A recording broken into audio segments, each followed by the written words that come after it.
True actions. Following on right principles and methods come true actions.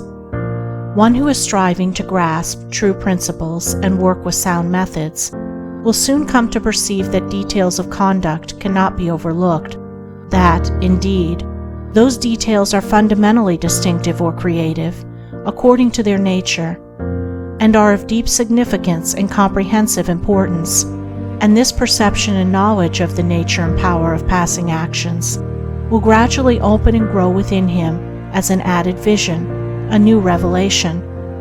As he acquires this insight, his progress will be more rapid, his pathway in life more sure, his days more serene and peaceful. In all things, he will go the true and direct way, unswayed and untroubled by the external forces that play around and about him. Not that he will be indifferent to the welfare and happiness of those about him, that is quite another thing, but he will be indifferent to their opinions, to their ignorance, to their ungoverned passions. By true actions, indeed, is meant acting rightly towards others, and the right doer knows that his actions, in accordance with truth, are but for the happiness of those about him, and he will do them even though an occasion may arise when someone near to him may advise or implore him to do otherwise. True actions may easily be distinguished from false by all who wish so to distinguish, in order that they may avoid false action and adopt true. As in the material world, we distinguish things by their form, color, size, etc., choosing those things which we require and putting by those things which are not useful to us. So in the spiritual world of deeds, we can distinguish between those that are bad and those that are good by their nature, their aim, and their effect, and can choose and adopt those that are good and ignore those that are bad. In all forms of progress, avoidance of the bad always precedes acceptance and knowledge of the good. Just as a child at school learns to do its lessons right by having repeatedly pointed out to it how it has done them wrong, if one does not know what is wrong and how to avoid it, how can he know what is right and how to practice it?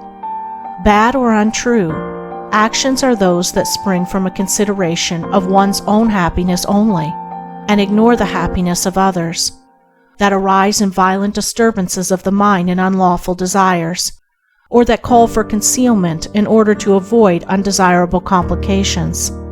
Good or true actions are those that spring from a consideration for others, that may arise in calm reason and harmonious thought framed on moral principles, or that will not involve the doer in shameful consequences if brought into the full light of day. The right doer will avoid those acts of personal pleasure and gratification which by their nature bring annoyance, pain, or suffering to others, no matter how insignificant those actions may appear to be. He will begin by putting away these. He will gain a knowledge of the unselfish and true by first sacrificing the selfish and untrue. He will learn not to speak or act in anger, or envy, or resentment, but will study how to control his mind, and will restore it to calmness before acting. And most important of all, he will avoid, as he would the drinking of deadly poison, those acts of trickery, deceit, double-dealing, in order to gain some personal profit of advantage, and which lead, sooner or later, to exposure and shame for the doer of them. If a man is prompted to do a thing which he needs to conceal, and which he would not lawfully and frankly defend if it were examined of witness, he should know by that it is a wrong act, and therefore to be abandoned without a further moment's consideration. The carrying out of this principle of honesty and sincerity of action, too, will further lead him into such a path of thoughtfulness and right doing as will enable him to avoid doing those things which would involve him in the deceptive practices of other people. Before signing papers, or entering into verbal or written agreements, or engaging himself to others in any way at their request, particularly if they be strangers, he will first inquire into the nature of the work or undertaking, and so, enlightened, he will know exactly what to do, and will be fully aware of the import of his action. To the right doer, Thoughtlessness is a crime.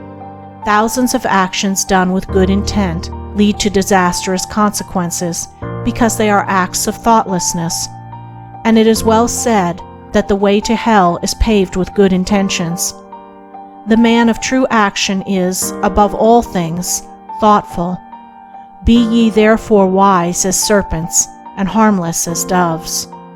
The term thoughtlessness covers a wide field in the realm of deeds. It is only by increasing in thoughtfulness that a man can come to understand the nature of actions, and can, thereby, acquire the power of always doing that which is right. It is impossible for a man to be thoughtful and act foolishly. Thoughtfulness embraces wisdom. It is not enough that an action is prompted by a good impulse or intention. It must arise in thoughtful consideration if it is to be a true action, and the man who wishes to be permanently happy in himself and a power for good to others must concern himself only with true actions. "I did it with the best of intentions" is a poor excuse from one who has thoughtlessly involved himself in the wrongdoing of others. His bitter experience should teach him to act more thoughtfully in the future. True actions can only spring from a true mind, and therefore while a man is learning to distinguish and choose between the false and the true, he is correcting and perfecting his mind, and is thereby rendering it more harmonious and felicitous, more efficient and powerful. As he acquires the inner eye to clearly distinguish the right in all the details of life, and the faith and knowledge to do it, he will realize that he is building the house of his character and life upon a rock, which the winds of failure and the storms of persecution can never undermine. End of Chapter 3. Recording by Andrea Fiore.